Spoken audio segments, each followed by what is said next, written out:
Hi, I wanted to comment on tonight's Fox News debate. This is my shorter comments. Um, my longer video, I was watching it and I just got too carried away and made my video too long. So, just going through the candidates, Perry had his Tebow line and 10th Amendment, but he really didn't bring anything new policy wise to the debate. And he didn't show that he can be presidential. I mean, he's still fumbling and bumbling and saying goofy things. He's saying like we have 8 Supreme Court justices, and then you can't be doing things like that all the time and be president. Rick Santorum, man, he is ready to go to war. If he was the president, he would drop bombs on everyone that looked at him cross-eyed tonight. And he's banking all his hopes on Iowa. And let's say he wins Iowa, he is not invested in any other state. And the country isn't Iowa. Iowa is an important state, but it's not the only state. Romney, I liked Romney's answer about the free market creating jobs and his understanding of that, but he didn't really address the philosophy that we have to shrink back government. They talk about the individual mandates that he supported, and they try to get him on these flip-floppings, but I don't see why they don't look at the results of the policy put in place. They put in place in Massachusetts a healthcare law that ended up greatly increasing premium.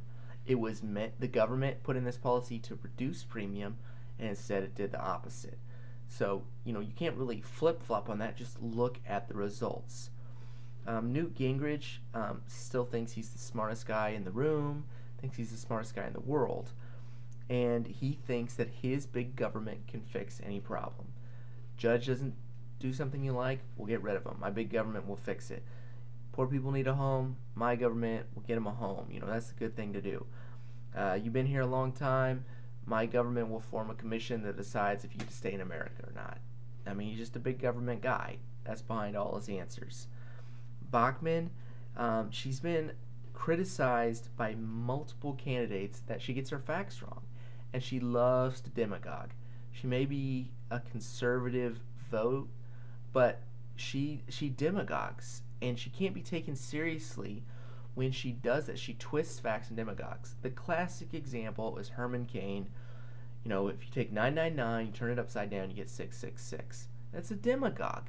She's just twisting facts to make things seem really, really bad. And, she's right behind Rick Santorum in her desire to go to war. She criticized Newt on abortion, but, Newt's been pretty consistent on abortion. Why not criticize him on something that he's actually done bad, like big government? Government is the solution to all the problems. Huntsman, man, he was the most politician-y. He just gave double speak and non-answers, and he talked through the double buzzer. That was classic. I mean, just talking and talking how great he's going to be and how everyone can trust him without any substance. And his only substantive answer is the way we deal with China is invite deserters to the embassy or dissenters to the embassy. Okay, we're going to fix our problem with China by doing that.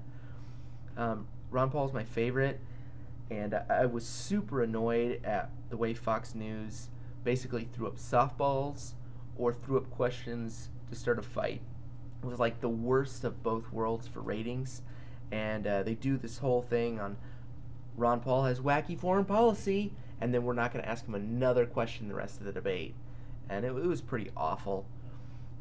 His response to why he tries to get appropriations or earmarks to his district was great. He's like, when you pay taxes, do you try to get your tax deductions? Yeah, you're trying to get your money back. His district pays into the highway fund. He tries to get their money back for the highway. He doesn't vote for the earmarks, but when it's time to appropriate them, he's going to do what he needs to do to appropriate them to his district. I mean, they did pay into it, And I thought that was a great answer, but they just couldn't accept that. And, he's right that as long as we think that the Muslim people are attacking us because we're free, then we're not going to solve the problem. And as long as we're bombing them and threatening to bomb them and interfering with their country, we're going to have problems. He's like, why don't they attack Switzerland? Why don't they attack Sweden? They're very, very free places. But those countries aren't interfering with other Muslim countries.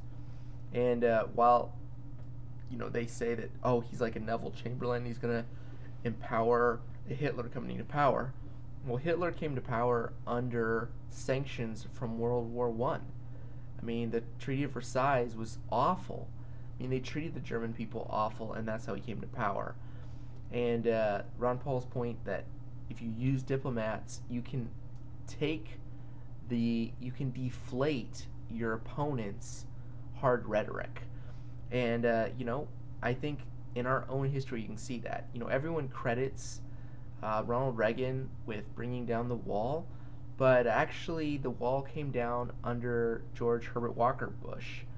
And his soft rhetoric, where he basically assured the Russians that if they brought the wall down, he wasn't going to dance on the wall. He was willing to have a unified Germany without saying, I told you so. And people made fun of him at the time. But, he had a unified Germany. It didn't happen under any other president. So if we look at our own history, peace can work if it's a legitimate peace, where it's not a fake peace, and it's not a peace where we're propping up one side or the other. And, that's all my thoughts. Final thoughts is I thought Fox News did the worst debate ever, even though all the Foxies were patting themselves on the back saying how great it was. So